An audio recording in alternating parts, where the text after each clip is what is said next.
It was a typical Tuesday evening in Clapham, South London. The streets outside were bathed in the soft glow of streetlights, the hum of traffic, and the occasional sound of footsteps on the pavement, creating a familiar background to our lives. I had just returned from a long day at the office, the weight of the commute still lingering as I made my way up the steps to our flat on Clapham Common's south side. I could smell the faint scent of dinner drifting from the kitchen, a signal that Amanda, my wife, was preparing our usual meal. After 15 years of marriage, this had become a comforting routine. Arriving home, hearing the sounds of her humming as she moved around, and sitting down to dinner together. Before we dive into the story, I need you to do something important. Please, take a moment to like this video, because your likes help this video reach more people who need to discover this platform, giving them a space to share their own real-life stories, learn from others, and gain practical advice and support. Share your stories with us via email at speakwithlc@gmail.com. Engage with the community and help us keep this conversation going. Also, don't forget to subscribe so you don't miss out on our videos that dive deep into true life stories that challenge us all. This isn't just a tale of betrayal. It's a story about love, life, and the harsh truths we often try to ignore. Let's continue.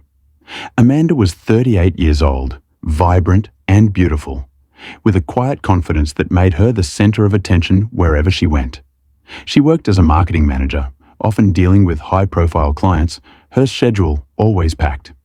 I admired her ambition, but in the back of my mind, I'd started noticing subtle changes. She'd been more distant recently, distracted, less present during our conversations, and spending long nights away from home, working late, she'd said. I told myself it was just the stress of her job, but deep down, I began to feel something wasn't quite right. That evening, everything seemed normal at first. We exchanged pleasantries about our day over a bottle of red wine, the kind we always enjoyed together. It was a small ritual that had helped us stay connected despite our busy lives. But then, as I was cutting into my steak, Amanda set down her glass and looked at me with a strange expression. It wasn't one of concern or joy, just something else. "Andrew," she said, her voice casual but her eyes piercing, "I've been thinking." I paused mid-cut, the knife hanging in the air. "About what?" I asked, unsure of where this conversation was headed. "I need something more," she said, her tone light, as if she were talking about picking out a new hobby. "More?" I repeated, setting my fork down, the unease creeping in. "More of what?" "Excitement," she continued, her lips curving into a faint, almost mischievous smile. "You know, with other men." The words hit me like a physical blow. My chest tightened, and I felt the color drain from my face. I could hear the sound of my heartbeat in my ears, but I remained still, holding on to the last shreds of composure. This wasn't happening. She couldn't be saying what I thought she was. My mind raced as I tried to process the words she had just thrown at me. I forced myself to ask, "What exactly are you saying, Amanda?" My voice was calm, but my insides were anything but. "I want to explore, Andrew," she said, leaning back in her chair, the words slipping out so easily, as though she was discussing a new TV series to watch. "I love you, but I need something more. Life is short, and I've been thinking, I want to feel alive. I want excitement, something beyond this." I set my glass down, suddenly no longer interested in the wine. "Something beyond what?" I asked, trying to keep my voice steady. "You want to, what? Explore with other men?" She nodded nonchalantly. "Yeah, I want to experience something different. I think it'll make our relationship stronger in the long run. Maybe we could even talk about it more, work through it. It's just a phase, Andrew. Don't overthink it." I stared at her, feeling as though the room had spun into an alternate reality. The woman I loved, who had always been by my side, was telling me she wanted to sleep with other men. It felt like a cruel joke. I could feel the pain rising in my chest, but I fought it back. I needed to be smart about this, to keep calm. I had to make her see how outrageous her request was, how destructive it would be for both of us. "I'm not sure I understand," I said slowly, my voice low but firm. "Why didn't you talk to me about this earlier? We promised we would be honest with each other." Amanda gave a dismissive shrug, clearly expecting me to just accept this as part of our relationship. "I am being honest, Andrew. Isn't that what you wanted? Isn't that what we always said we'd do? Be open with each other?" I sat back in my chair, feeling the weight of her words. I had always prided myself on being understanding, on compromising, but this was beyond anything I had imagined. I had thought our marriage was solid, built on trust, love, and shared goals. But now, everything felt like it was slipping through my fingers. I could have exploded in anger, thrown my plate across the room, demanded an explanation. But I didn't. Instead, I took a deep breath and nodded slowly, my mind already shifting gears. I needed to know more. I needed to understand the full extent of her betrayal, and I was going to do that in my own way. "You're right," I said, my voice now calm and steady. "Honesty is important, but what you're asking is a lot to process. I need time to think." Amanda smiled, clearly relieved, and took another sip of her wine. "I knew you'd understand," she said, sounding as if she had just solved a minor problem, as though this was just another step in our relationship. But inside, I was already making plans. I wasn't going to let her betrayal go unanswered. No, I needed to act. And when the time came, I would make sure she realized just how much her actions had affected me. After Amanda's chilling confession, I spent the next few days in a fog of disbelief. The life I had built with her, the dreams we shared, suddenly felt like a house of cards, ready to collapse. But I wasn't going to let it fall apart quietly. I needed answers, but more importantly, I needed control. I had to take charge of this situation, not just for me, but for us, whatever was left of us. I told myself I wasn't going to react out of anger, no matter how much it burned inside me.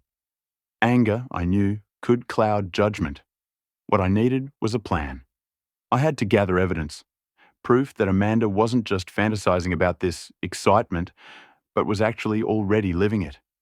The idea of confronting her right away, without knowing the full extent of her betrayal, felt too hasty. I needed to know the truth first, and I would find it. The first step was simple. Her phone. I had always trusted Amanda. I never once thought to question her privacy. But that trust, in a single moment, had shattered. Now, I found myself staring at her phone, feeling an unfamiliar weight in my hands. I knew I couldn't just ask her to unlock it. I had already seen how easily she lied, how she brushed off my concerns with casual indifference. This time, I needed to be smart. When Amanda went to bed that night, I stayed up. I sat in the living room of our flat on Clapham Common South Side, the only light coming from the flickering lamp by my side. I had to get this right. With a sense of determination, I took her phone from the table where she had left it, unlocked it, and started scrolling. The more I looked, the deeper I sank into the truth. I went straight to her WhatsApp, her primary communication tool. I couldn't believe what I found. Ryan, the man she had been flirting with, the man she had been lying about, was right there in her conversations. Flirty messages, suggestive comments, plans to meet up, to explore. I felt sick, but at the same time, I couldn't look away. Every message I read, every plan for a rendezvous, made it clearer. She had been living this double life, and I had been blind to it all. I took screenshots of everything, every explicit conversation, every date, every secret vacation they planned. It wasn't just an emotional affair. It was physical. They had been meeting in luxury hotels, spending nights together. I felt like I had been kicked in the stomach as I scrolled through the photos they'd shared. Some were of them together at fancy restaurants, others taken in hotel rooms. Amanda's smiling face in those pictures felt like a slap. How could she betray me like this? With the evidence in hand, I forwarded everything to my personal WhatsApp. I knew Amanda would eventually delete these messages. She was careful like that, But I wasn't going to let her wipe away her tracks. I wanted a permanent record of what she had done. I made sure every photo, every message was screenshotted. I wiped everything from her phone. Every message, every photo, every trace of her affair with Ryan, which I have taken screenshots of, was deleted from her device. I didn't want her to wonder when she had taken screenshots on her phone. I didn't want to give her any chance to be suspicious. But I wasn't done yet. I needed to make sure that if Amanda ever tried to go back and cover her tracks, she couldn't. So, I cloned her WhatsApp account. With the access now in my hands, I could monitor every conversation she had with Ryan, or anyone else, for as long as I wanted. I knew the next message would be her reaching out to him, continuing the lies, the secrecy. But I would be watching and waiting. The days passed, and I watched. I watched as she sent messages to Ryan, talking about their next meeting. I read every flirtatious text, every exchange about their future plans, and every promise that everything would be perfect when they were together. I wasn't shocked anymore. I was numb. But I was also filled with a sense of cold, calculated resolve. I wasn't going to just sit back and let her get away with this. One evening, as Amanda once again sat on the couch, scrolling through her phone, I decided it was time to confront her. I walked into the room, calm, almost eerily calm. The rage inside me had subsided. Now, all I felt was control. I didn't need to scream or shout. I didn't need to cry. What I needed was for Amanda to see exactly what she had done. I placed my phone on the coffee table, the screen facing up. The screenshots were there. Everything I had found. Every single message. I could feel her eyes on the screen, her face draining of color as she realized what I was holding. What is this?" she asked, her voice trembling. Her face paled as she saw the photos of her and Ryan together, the messages she thought I hadn't seen. She began to stammer, trying to explain herself, but I didn't let her. "Care to explain?" I asked, my voice steady, like I was asking about the weather. She opened her mouth, her breath coming in quick, shallow gasps. How did you find this?" she whispered, her eyes wide in panic. I leaned in, keeping my voice calm. "Does it matter?" I asked. "You've been lying to me, Amanda. All this time, I've trusted you. I've been here building our life, and you've been throwing it all away. For him." She tried to speak, but no words came out. She sat there, frozen, as the reality of her actions hit her. "I've already sent these messages to Ryan's wife," I said, each word deliberate. "I've sent them to his boss, and just for good measure, I've forwarded them to our friends and family." Her face contorted with horror. "You didn't," she whispered. "Oh, I did," I replied, standing up and walking towards the door. "And tomorrow, I'm meeting with the divorce lawyer. You want excitement, Amanda? Fine. You can have it, but you'll have it without me." The fallout came swiftly. Ryan's wife found out, filed for divorce, and his job fired him. Amanda's once carefully crafted social media image crumbled under the weight of the truth. People who had once admired her began questioning everything. Her world, once so perfect and controlled, came crashing down. Months had passed since Amanda's betrayal, but the sting of her words still lingered in the air like a heavy fog. She had tried to move on, but it was clear that she was struggling. The life she had once so confidently constructed, her career, her social circles, her online persona, was crumbling. It wasn't just the divorce. It was the shame, the isolation, and the consequences of her choices. She had underestimated the magnitude of her actions. I wasn't blind to it. I saw the changes in her, though I didn't feel sorry for her. She had made her choice, and now she was reaping the consequences. Her social media presence, once a carefully curated image of a perfect life, now lay in ruins. Her colleagues at work had turned their backs, and even friends who once admired her now whispered about her in hushed tones. But it was the day she showed up at my door, unannounced, that marked the lowest point for her. I had been out running errands when I returned, to find her standing on the doorstep of my new flat. Her eyes were red, her makeup smudged, and she looked thinner than I remembered. She had the appearance of someone who had been through a war, and in many ways she had. "Andrew," she started, her voice cracking as she spoke. "Can we talk? Please." I felt no rush to let her in, but I opened the door anyway, not wanting to leave her standing there. I knew what was coming. "I've lost everything," she said, her voice filled with desperation. "My job, my reputation, everything I worked for. I don't know what to do.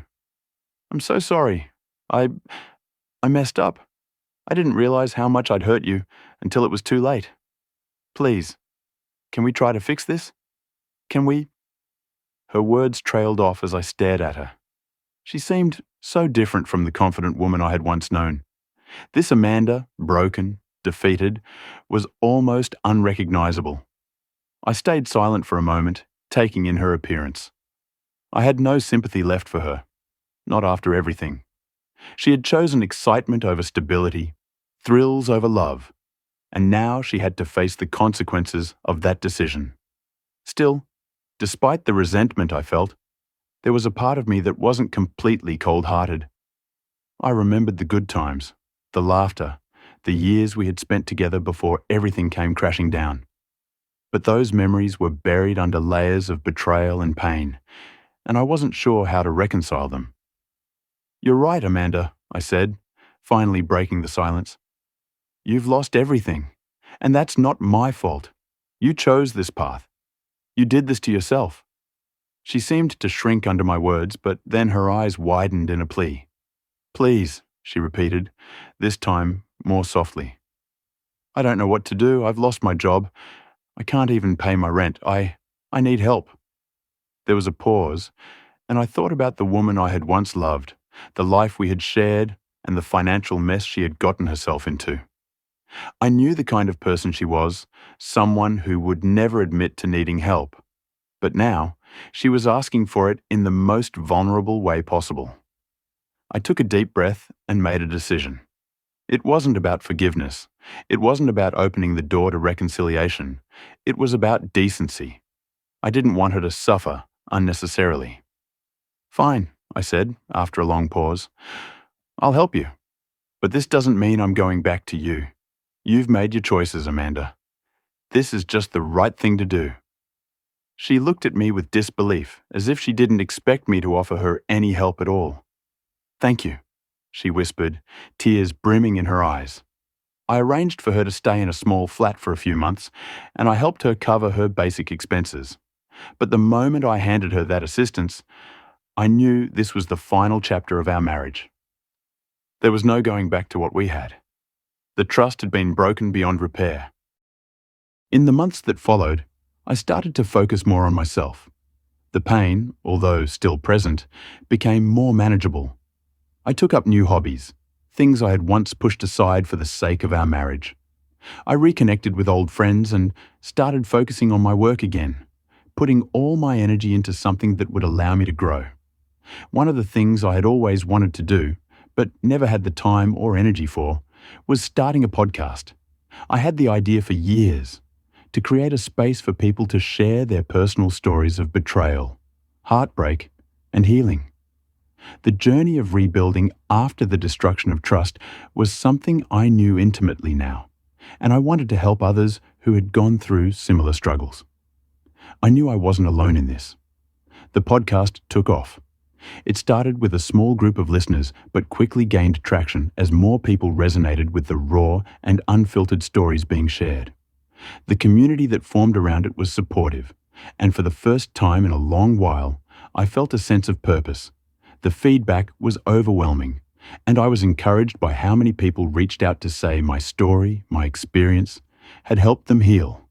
And then, just when I thought I was finally moving on and finding peace, something unexpected happened. I met Rachel. She was unlike anyone I'd ever met, strong, kind, and driven, with a sense of empathy that I had not realized I was craving.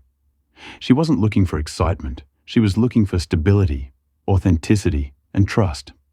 Over time, we became close, sharing our experiences and building something genuine. And though I'd been burned before, I found myself opening up to her, slowly but surely. Rachel and I have now been together for over a year, and while it hasn't been perfect, it has been real. She has taught me what it means to love without fear, to trust without hesitation.